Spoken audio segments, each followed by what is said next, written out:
all, I just wanted to extend a warm welcome to our panel.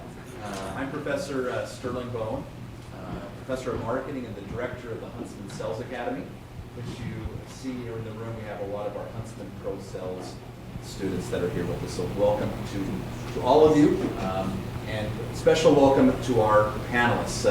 On behalf of the Huntsman School, let's welcome our panel here today.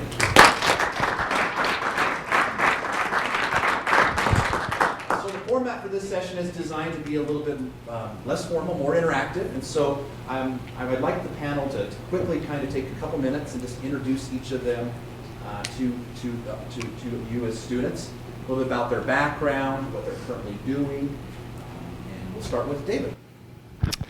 Hi guys, I am excited to be here. My name is David Lee. I represent Qualtircs, obviously. I am an alumni as of a year, so a lot has changed between when I graduated in December and now. And this is my first time back, so I'm really excited to be here. I'm really excited to have the opportunity to chat with you guys. I'm excited for the opportunity to see some of these resources in the new building, and you guys are really extremely lucky. I hope you recognize what you have here, because it's evolved an incredible amount in the amount of time that I've been gone. And either way, I'm really happy to be here. So far as my background and what I'm coming into this with, I've been with Qualtircs now for 7 months, so relatively new, right? Been out of school for 11, started with Qualtircs in March, and in that period of time, I've held a couple of roles. And I started out in a program that's designed really to help transition into the next stage. It was called Opportunity Development, now called Sales Development. Essentially, the focus of that program and that opportunity is to help you to learn how to generate leads and build a pipeline, and connects you with sales account executives in preparation for you to fill that role in the future. And I've recently transitioned from that role into an account executive role as of a month, so I'm still pretty new to that, but it's been an absolutely awesome experience. I've learned so much. I've developed in so many ways, and I love Qualtircs. And I think a lot of you probably had the opportunity in the hour previous to this to listen to Stuart, one of the founders over at Qualtircs, and to get a lot of insight into Qualtircs and the growth that's happened there and the opportunities that exist there. So I think what I can contribute to this panel is predominantly just my experience transitioning from the stage that you're currently in into the workforce, into a career, and being able to share any experience that I was able to pick up through my own experience. So that's where I'm at. I came from a background selling door-to-door at Vivint, actually. I spent 4 years, the 4 years that I was here at school, selling security door-to-door, and that kind of opened up my eyes to the opportunities that exist so far as sales are concerned. Changed my major after my first year knocking doors to marketing, because I knew it would give me an opportunity to expand my skill set and open up some doors for the career path that I ultimately ended up pursuing. And it's been an awesome experience so far. So looking forward to chatting with you guys. Let's welcome David Lee.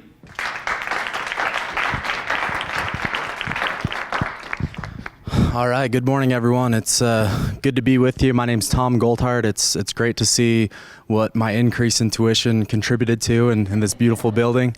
I am at Instructure. I'm an enterprise account executive selling Bridge. You're probably familiar with Canvas. You use that every day. That's our academic learning management system. Bridge is our corporate learning management system for corporate learning and development. Excited to be here. Been out of school for a couple years and have had a few different opportunities with selling different products, different roles. So happy to share my experience with you, and looking forward to answering some questions.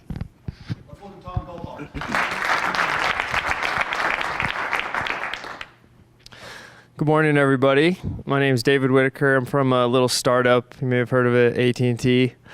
And I've been graduated in 2013, so I've been out of school about 3 years now, all with AT&T. It's been a wonderful experience.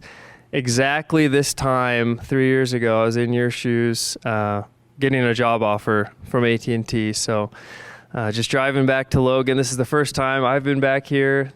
Beautiful new facilities and building here. and a lot of memories came flooding back. Finishing up school and preparing to enter the workforce as well. So excited to be here and chat with you guys as well. And yeah. Let's welcome David Whittaker.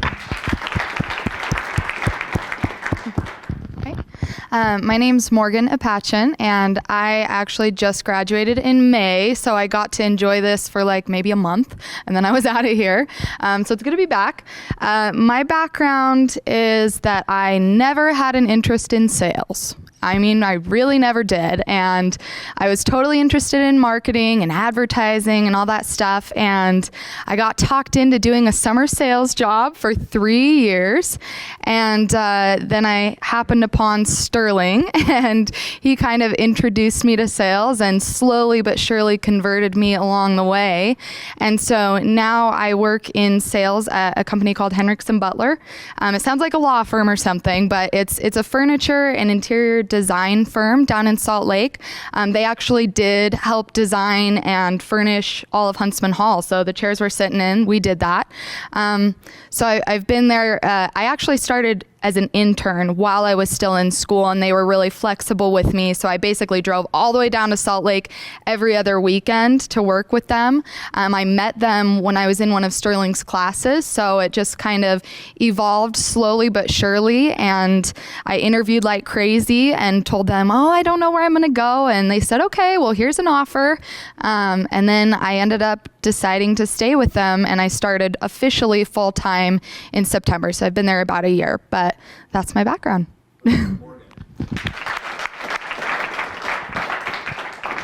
Hey guys, glad to be with you. I'm Jason Baugh. I'm the district manager of Vivint Solar up here in northern Utah.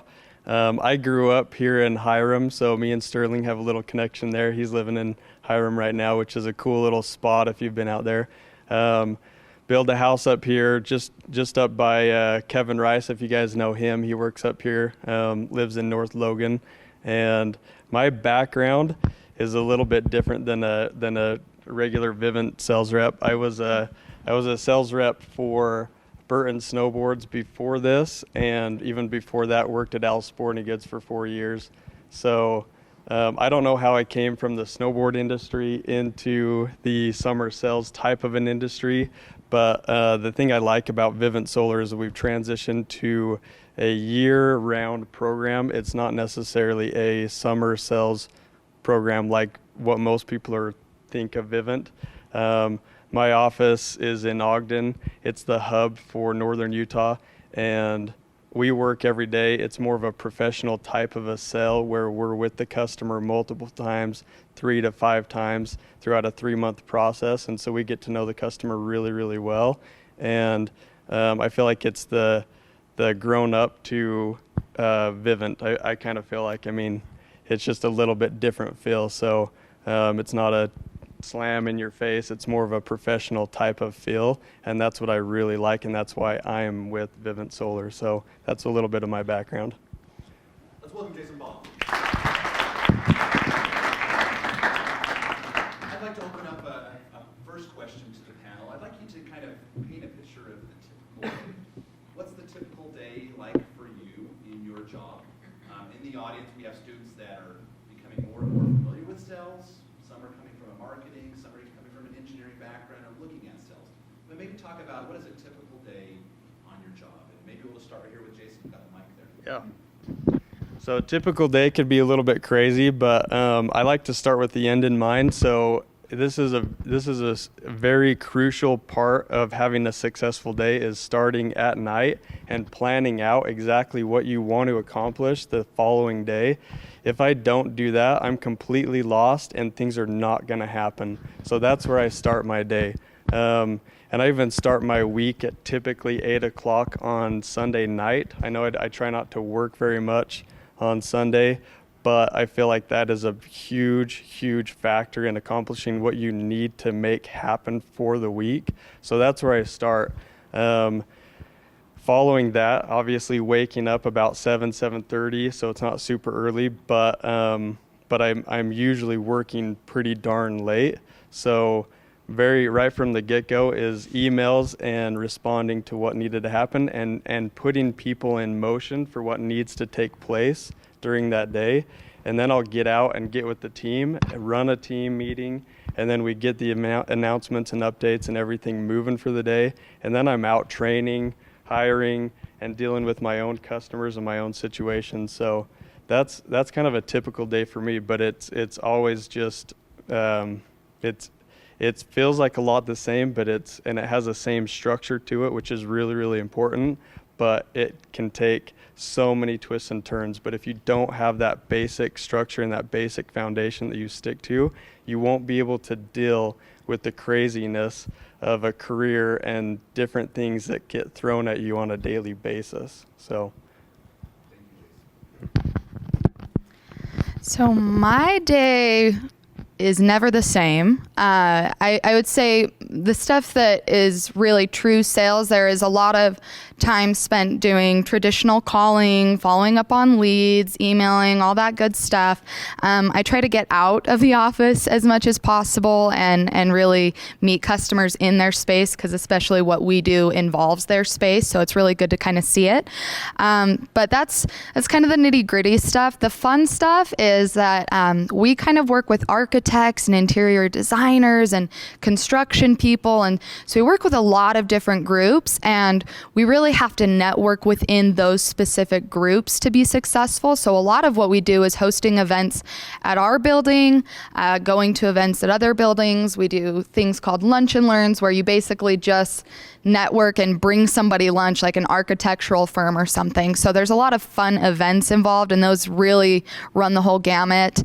My company's really great about sending us to conferences and any professional development opportunities.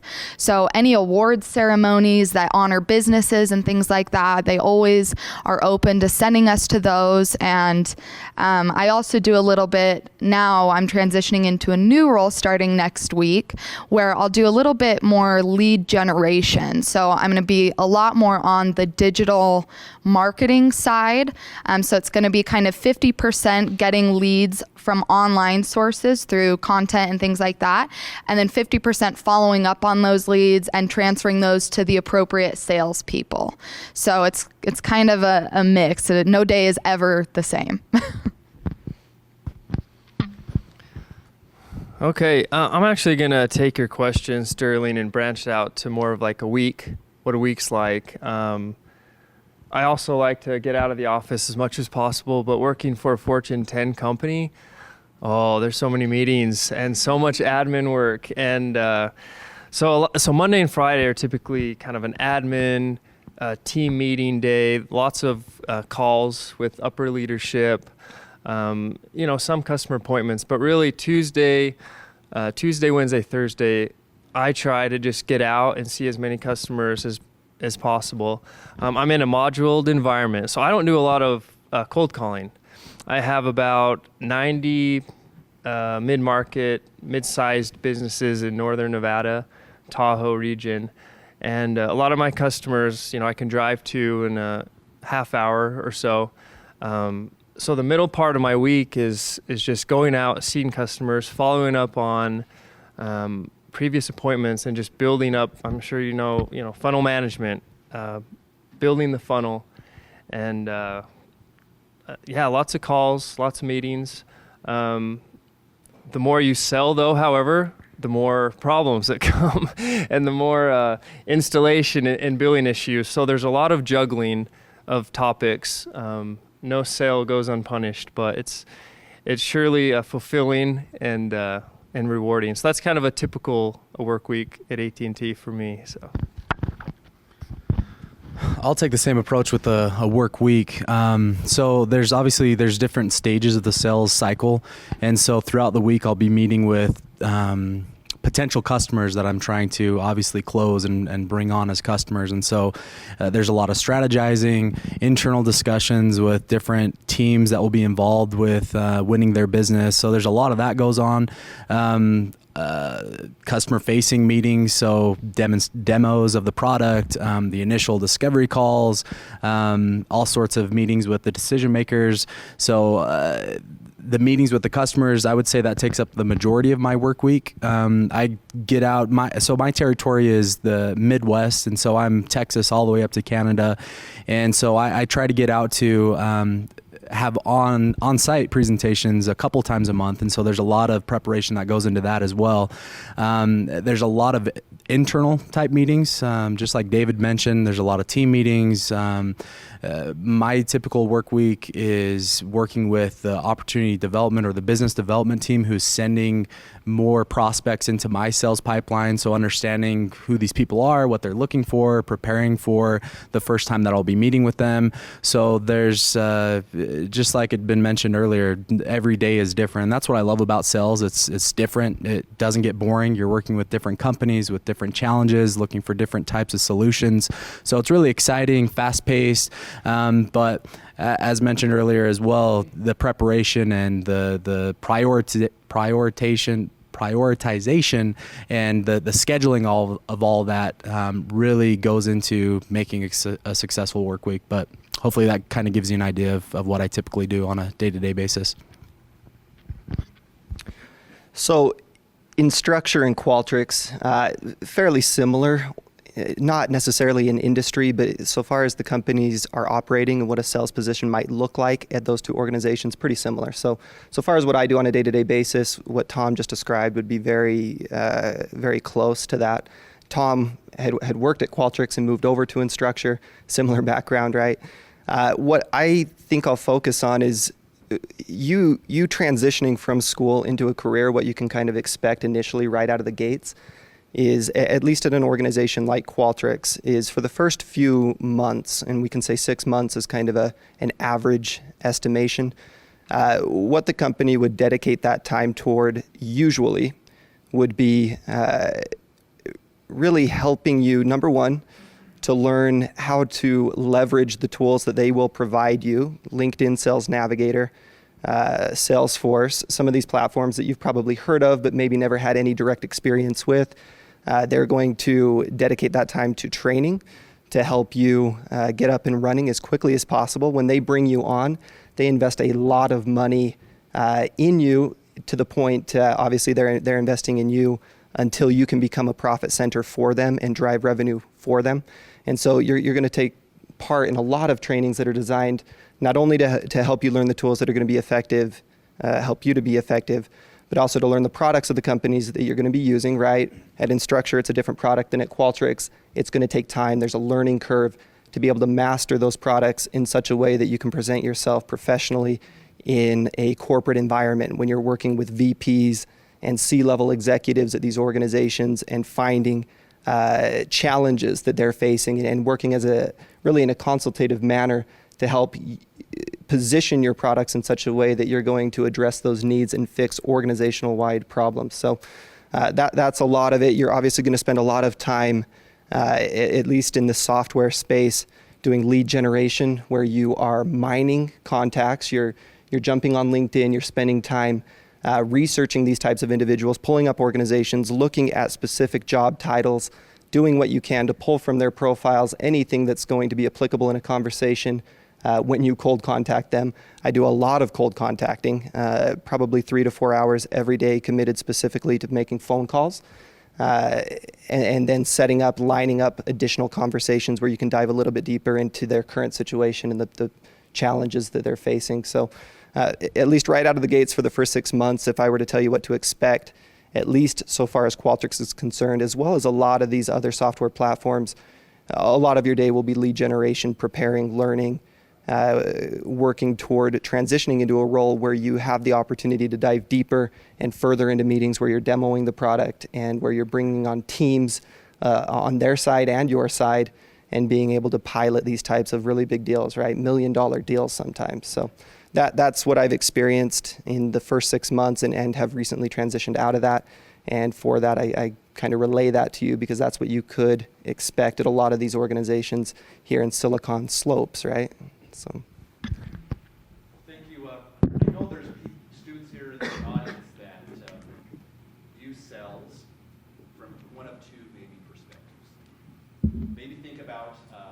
doing sales is a fallback position, right? Kind of forced to do sales, right? I mean, there's data to suggest that the vast majority of college students, whether you graduate in the business school environment, other environments, you would end up in a sales role at some point in your career. But I think we've made a shift here at Huntsman to make sales as a choice. So I'd like to kind of maybe open it up to the panel. Why sales? Right? I know these panelists pretty well to know that they made a choice to do sales. And there's probably individuals here that are thinking, not my dream job. What would you say to the group here? Why pursue sales? And I'll open it up to whoever likes to speak. So Sterling and I go back, and Lindsay, right? Morgan, I'm so sorry. Close. Morgan, I'm so sorry. So like Morgan, I was in marketing, and I had a different dream. You know, I'm so sorry about that. Okay. I had a dream, but I came into graphic design when I first started. You know, I had my new Mac. I was ready. You know, I love art, and you know, I switched to marketing because I thought that'd be a little more stable. I entered Sterling's sales class, and you know, there I was doing the role plays, getting all stressed out. I remember those days. Those are stressful, man. and you know, this conversation began about sales, and then I applied at AT&T more of just an experience and a learning experience to go through that interview process. And I went through multiple stages, did role plays, and was offered a job. And I remember Sterling and I went back and forth on, you know, what can a career be like in sales? What opportunities are out there? And I will say that, you know, I think there's pros and cons in any position you do. And with sales, it's the same thing. The cons can be, you know, it's a grind, month after month. It's a grind. I think everyone would agree with that. Just pushing, rejection, and just, you know, going through those stages can be a little strenuous. But I think also it can be so fulfilling financially for your family. It's a great position to take care of yourself and your family financially. And then also my position, I don't know about the others, but it's really flexible.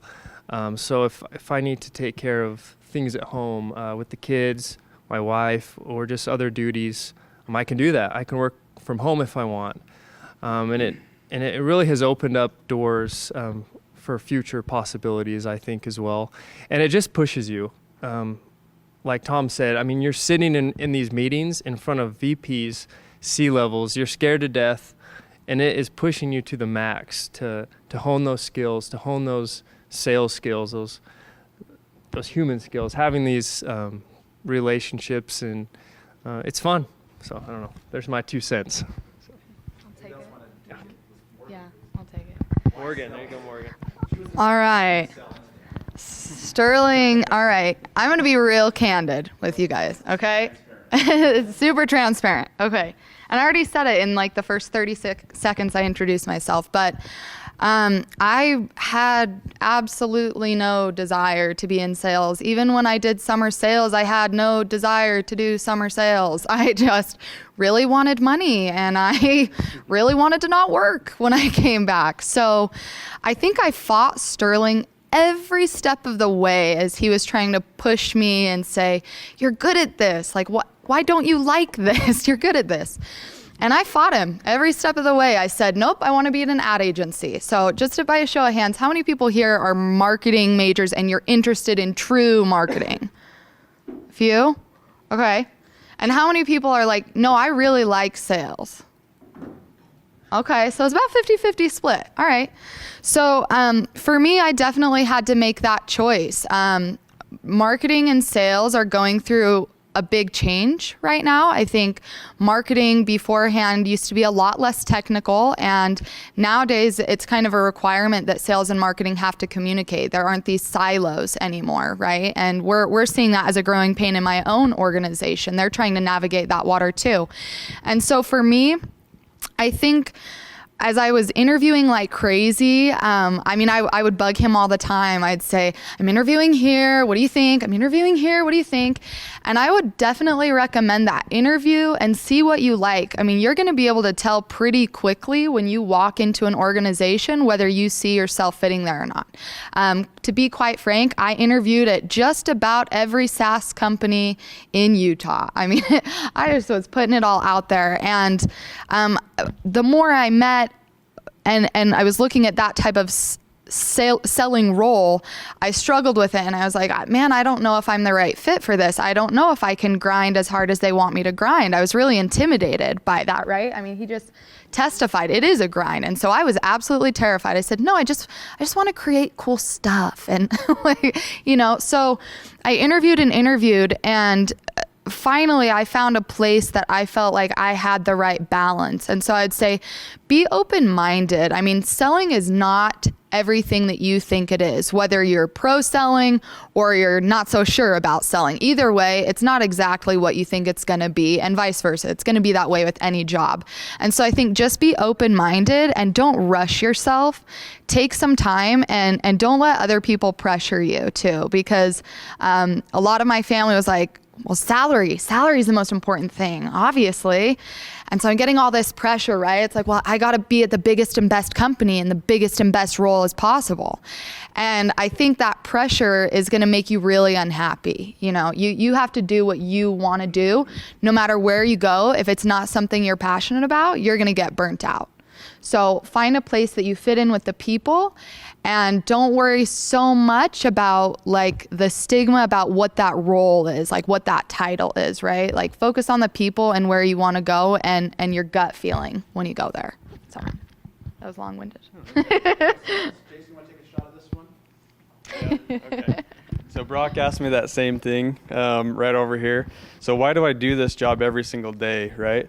Because door-to-door sales, doing it every single day sounds like a nightmare, especially when you times that by 9 years. That's ridiculous, right? I mean, no, that doesn't. I mean, if someone told me that right now, said, hey, sign up for 9 years, like I probably wouldn't do it. That doesn't make sense. But I love the big picture, right? So it's not necessarily like the grind is just part of it and it's totally fine, but the reward is so awesome. I love the big picture of being able to make a difference. And that's what I feel like I'm doing. We can save a lot of people a lot of money. It's a newer way of doing things. It's an industry that's blowing up. It's growing at a 20% growth rate right now.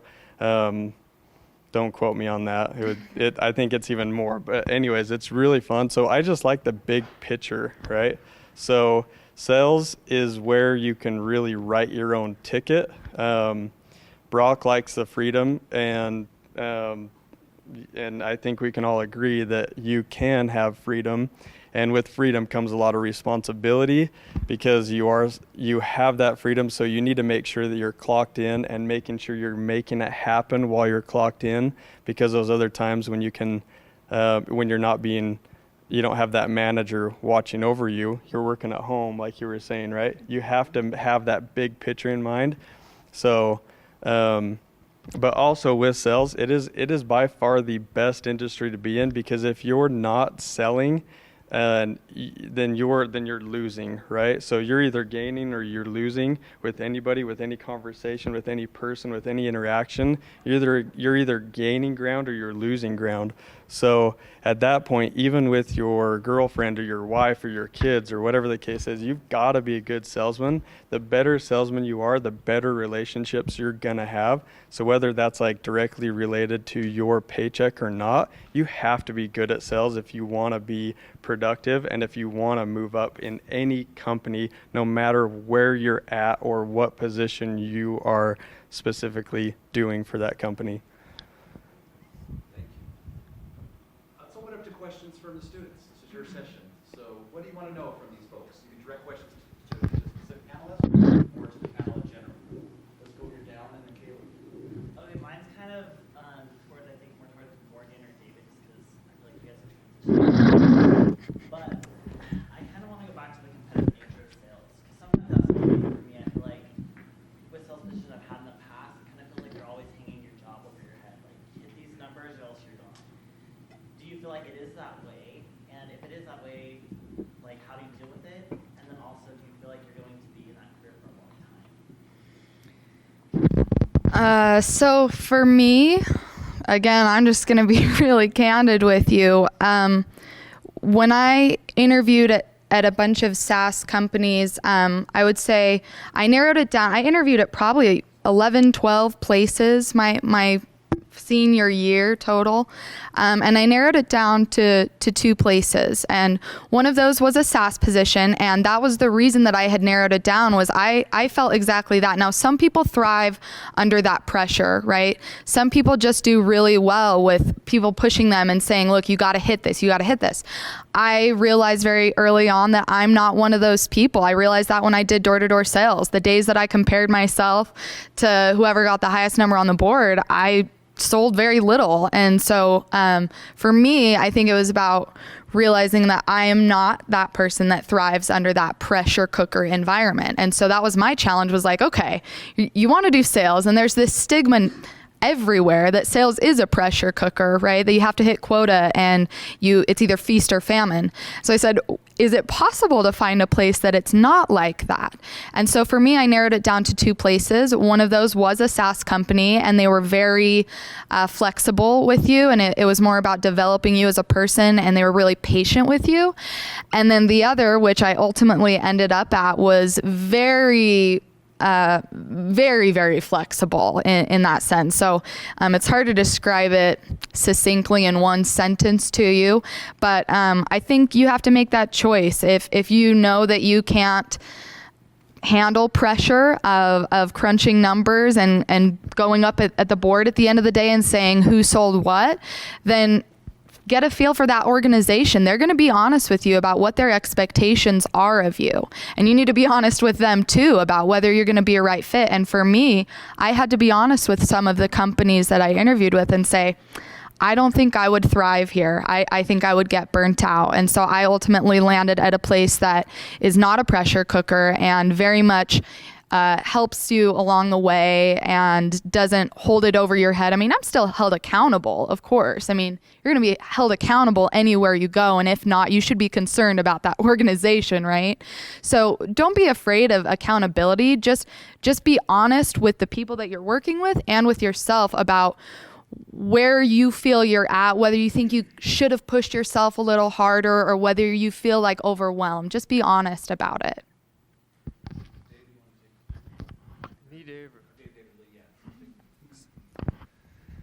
Yeah, so I'll approach this from a different angle, kind of transitioning, right? Accountability. You're going to be accountable no matter what your job or wherever you go after school. There's going to be a level of accountability that's going to be tied to that. Sales is no exception, certainly. If for the group, I guess, that was there a little bit earlier for Stuart's leadership forum, he gave you some insight into one of the guiding pillars at Qualtircs, which is transparency. And that really does permeate every aspect of the organization. And I've got a bookmark on my desktop that at any given moment I can pull up the performance metrics for any given individual at the organization, right? I can see exactly, as granular as I want to, how many calls they've made, how many people they've talked to, how many of those conversations they've converted. I can see what their quota is. I can see what they've already sold. I can see what they've got left to sell, right? There's very clear transparency when it comes to not only your own performance, but those around you. And for me, at least personally, I thrive under competition specifically. I'm a very, very competitive person by nature. I do not like to feel inferior to anyone, right? So when I have that kind of insight into what's happening around me and the skill set around me, it personally drives me. I don't feel that there's anything held over my head. I don't feel that my team leads or region leads are consistently nagging me to get where I need to be so far as quota attainment. For me, it's more of a driving force to say, hey, this is what's expected.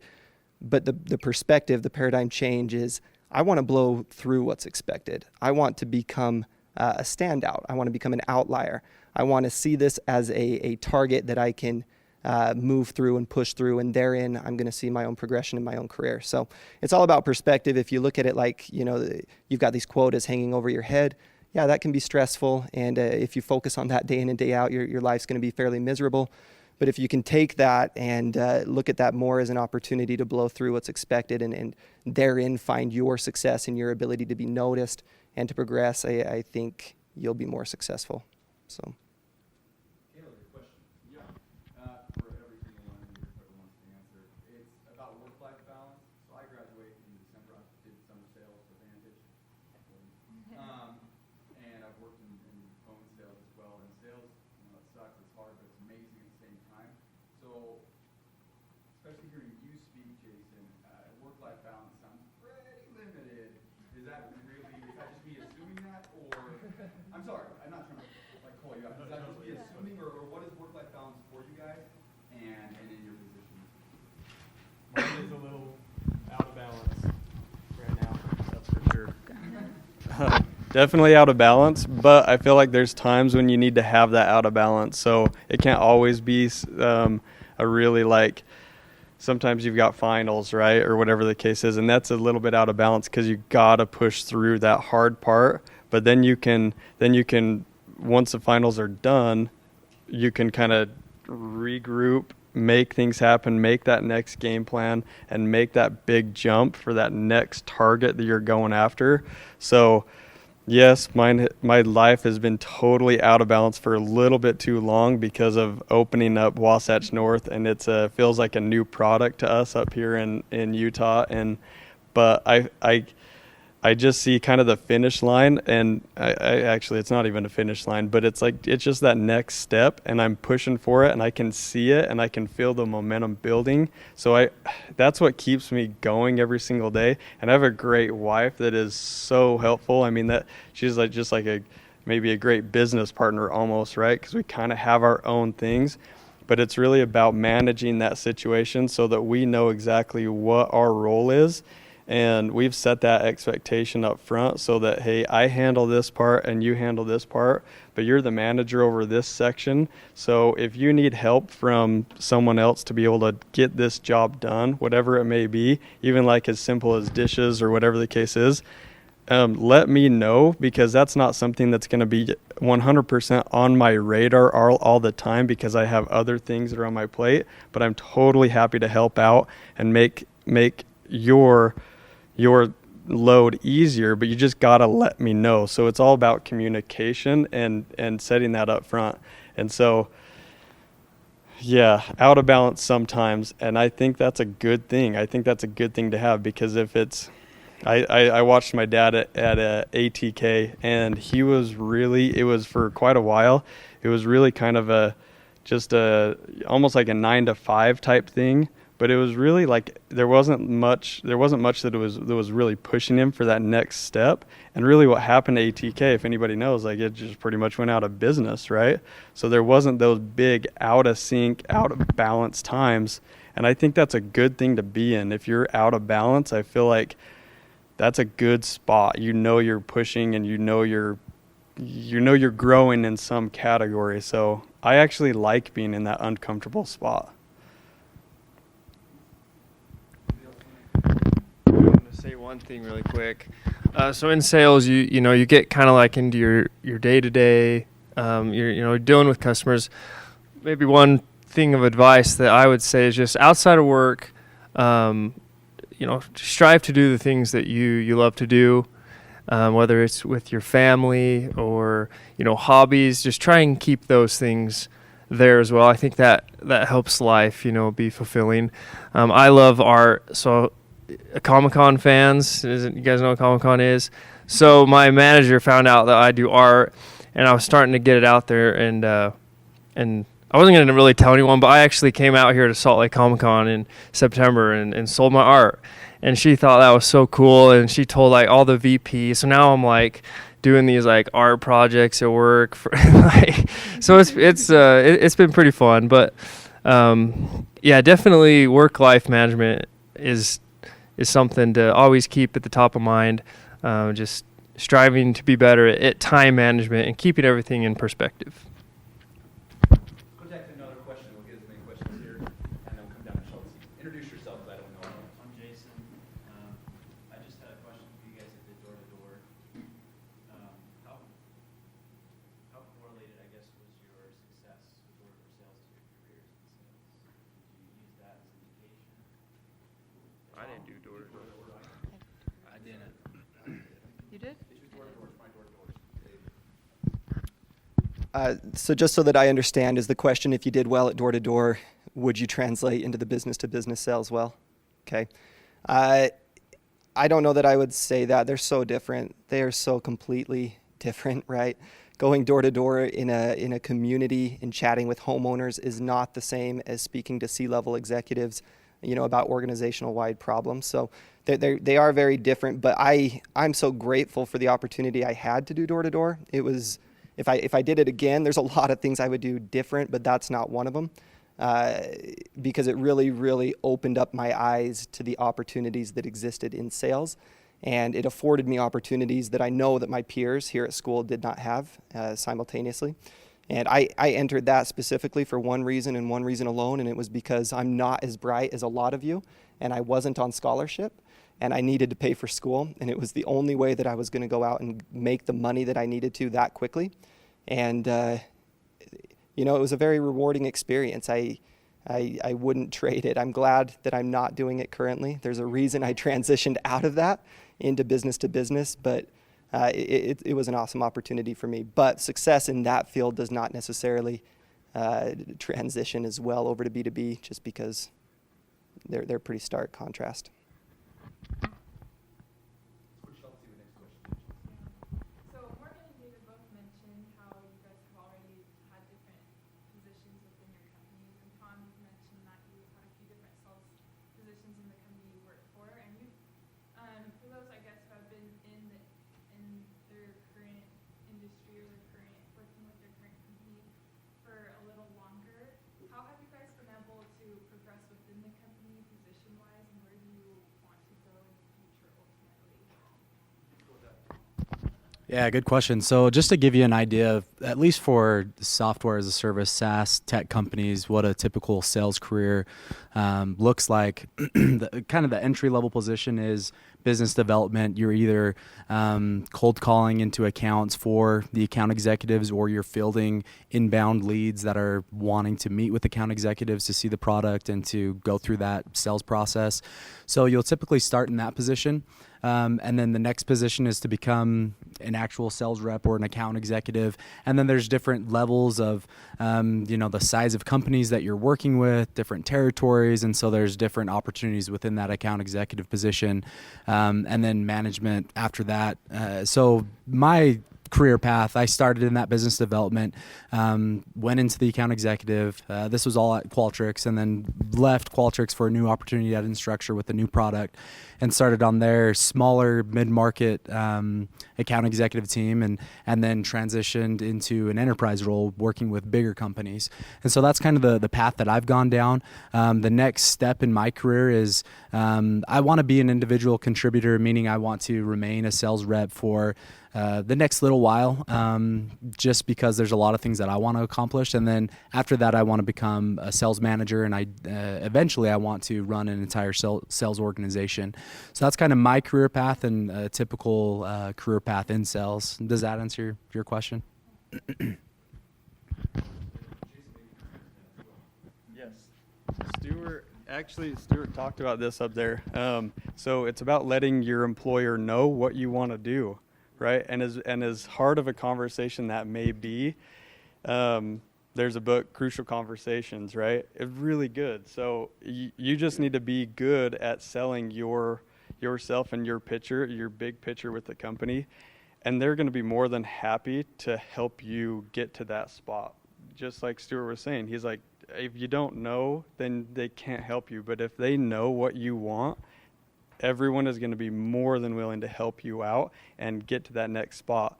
So Crucial Conversations is a really good one. The next one would be, just what is the book? It's a little Harvard book. I like short reads.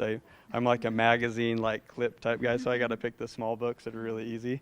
So, but it's creating business plans, right? Create your own business plan, your own strategy within the company, and then ask your manager or ask your boss, say, hey, how do I make the most amount of money at your company, right?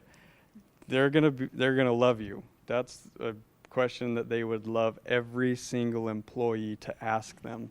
How do I be the best employee, and how do I grow in your company? It's just being really transparent and really, really clear with what you want, and they're going to get you there. Really quick, along those same lines is with transparency and letting people know what you want to do. One time, a manager that I had, we were talking about my career plan and what I wanted to accomplish, and he said, to be honest with you, I probably don't think about your career plan as often as you think I'm thinking about it. So just realize that your managers or, people you report to, they're probably not thinking about you as often as you think. And so it's important. And if any of you are sports fans, I love basketball. If you know the phrase telegraphing your pass, meaning the defender knows where you're going to pass, you need to telegraph your passes in your professional career, meaning you need to let your managers know what you want to accomplish, when you want to accomplish them by, and then ask them for their help of what it takes to get there. I was just going to contribute really quickly. I had a really recent experience with this. I'm clearly not as developed as these guys have been. I just barely graduated. But I basically felt that I needed to grow into a different position. I agreed to a position, and I started to realize after a couple months, like, okay, I definitely don't want to stay here. Like, I want to do some other things. And I was very timid at first about how to approach that because I felt like I didn't have the right to say that being there only a couple months. But for you specifically, like, I basically went to my senior VP of sales and then eventually to the CEO. Like, I just had a meeting last night, and I had another opportunity come my way that was significantly more money, and I didn't really want to take it because I was happy where I was, but it makes you think, right? And so I basically went to them and said, look, this is really uncomfortable, but I wasn't looking for another offer. I'm very happy where I am, but I got an offer, and here's what I want. And they were more than accommodating. I mean, it ended up working out really well for me. And it was just, again, like having those conversations and being really honest about where you want to go. And I think for me specifically, I just had to overcome being timid about it and saying like, look, this is my life. So like, I need to speak up about where I want to go. Right. So just speak up and be respectful about it.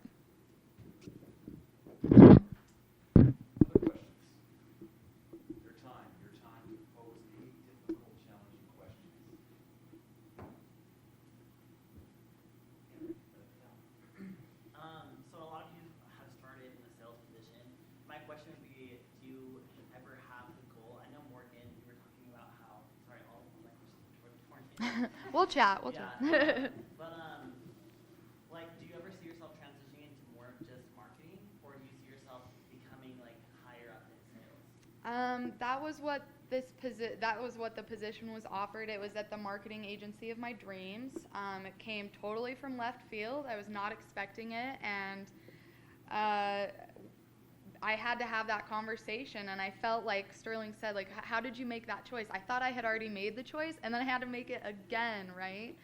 And so for me, I had a really honest discussion with my company, and my company is small, and so it's a lot different. Like, it's a very tight-knit group. It's not nearly as big as these guys, right? Like, these are huge organizations. So I had a little bit of flexibility, but I basically went to them and said, here's what I like about marketing. Here's what I like about sales. Here's how I believe I can marry the two and make you money. And I'm going to be happy as well. And for me, that worked. And so I don't feel like I need to go. I turned down the agency offer, which, not going to lie, it was a little scary. I was like, am I sure? Am I sure?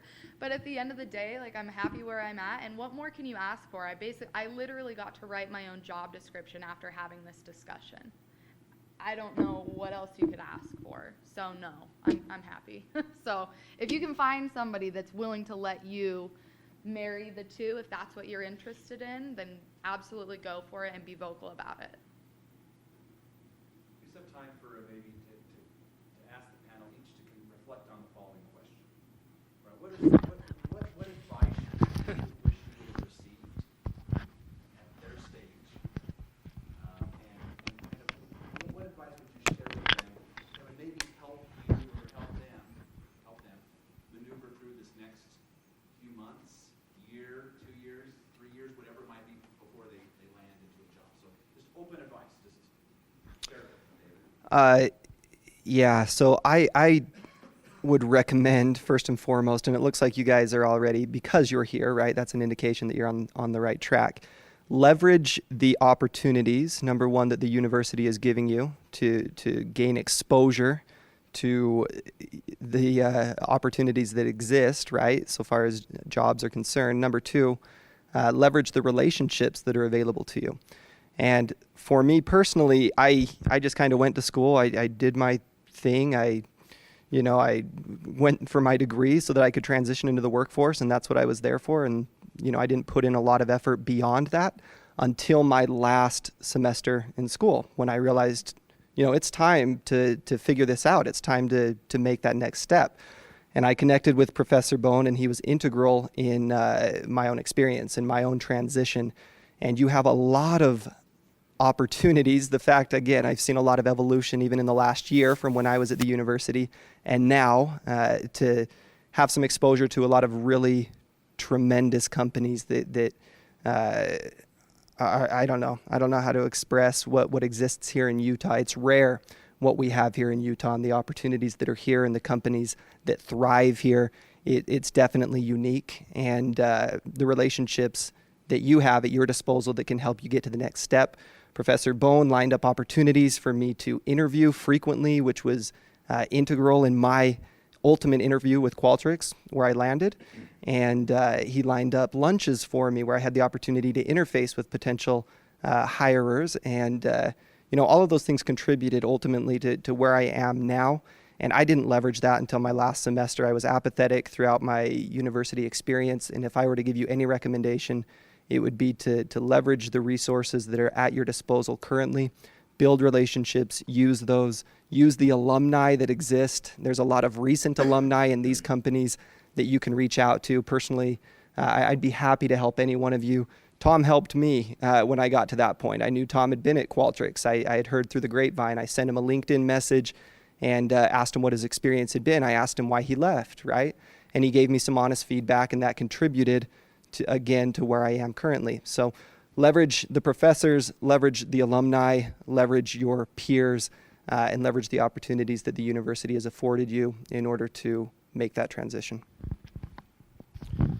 All right, I've got a one-liner for you. You're going to want to write this down. I can't take credit for it.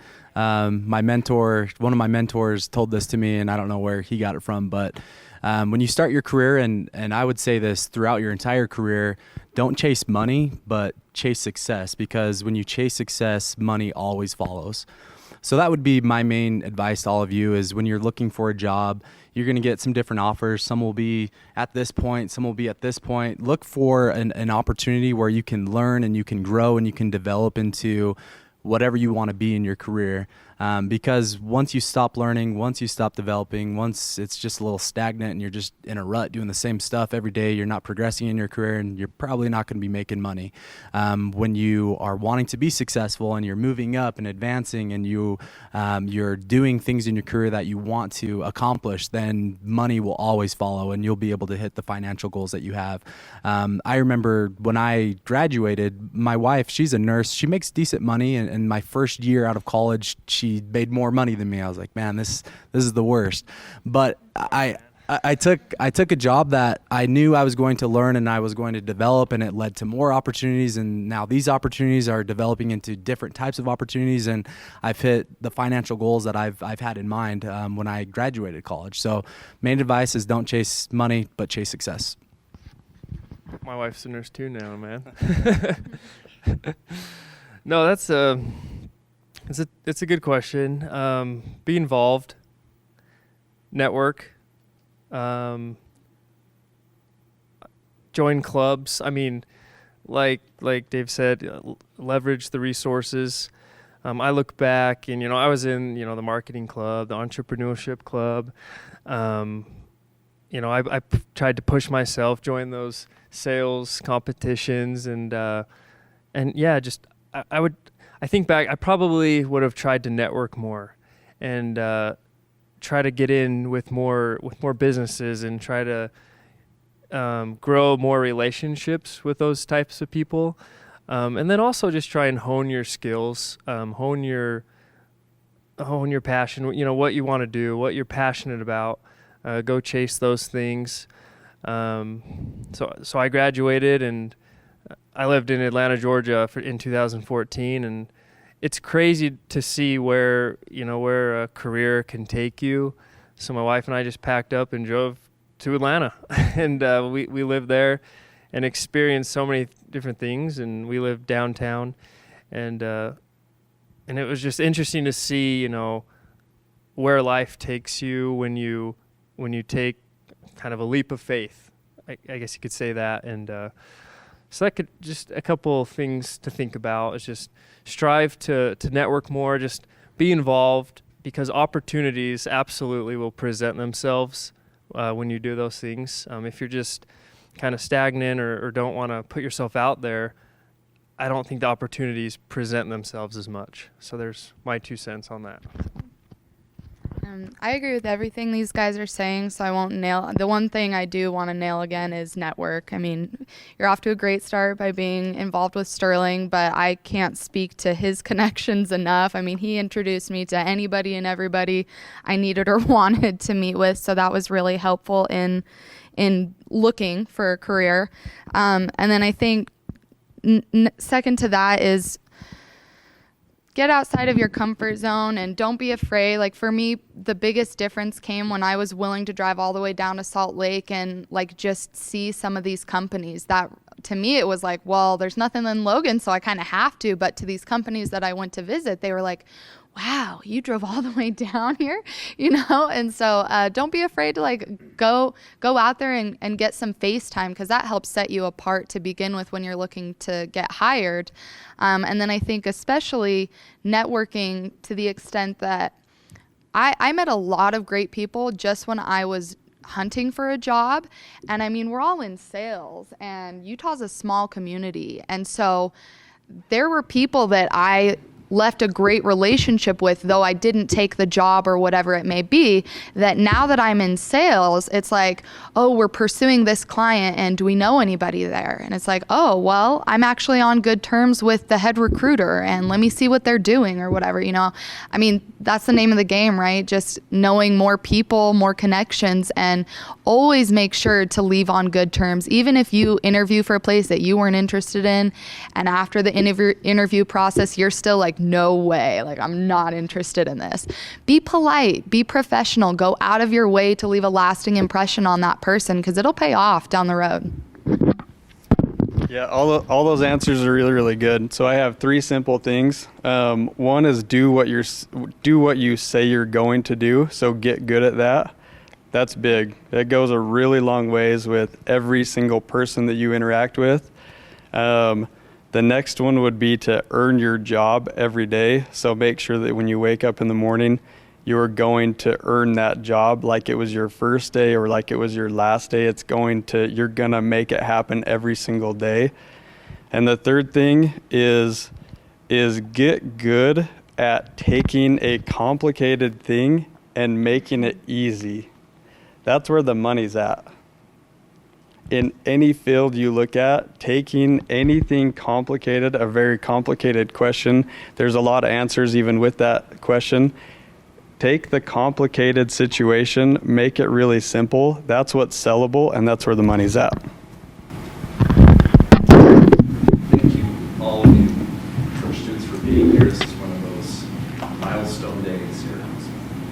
As we track our trajectory to top-tier excellence, and as I direct a program in sales, I think we're achieving that. You can see through our alumni, these are the places that we go. There's so many other opportunities that await you. Let me just put a shameless plug for the Pro Sales program. Some of you are new, you'll see there's a lot of ambassadors we now wear on Pro Sales. And these are students that you can approach to find out more about opportunities to get involved in Pro Sales. We're growing this program here at the Huntsman School as part of our Huntsman Sales Academy. And we seek out one of the students that is wearing the mark, or myself, and let's get you on the list for email correspondence so that you can be in touch with future opportunities as they come to interact with great companies. Other than that, I want to just remind those that are part of the co-sales program and our alumni, we have a special luncheon, networking luncheon on the 9th floor of the business building. We had a change of venue for another conflict over the 9th floor of the Eccles building for a luncheon. But on behalf of the faculty and personally, thank you. And from the students and our administration, let's thank all of our panels for being here.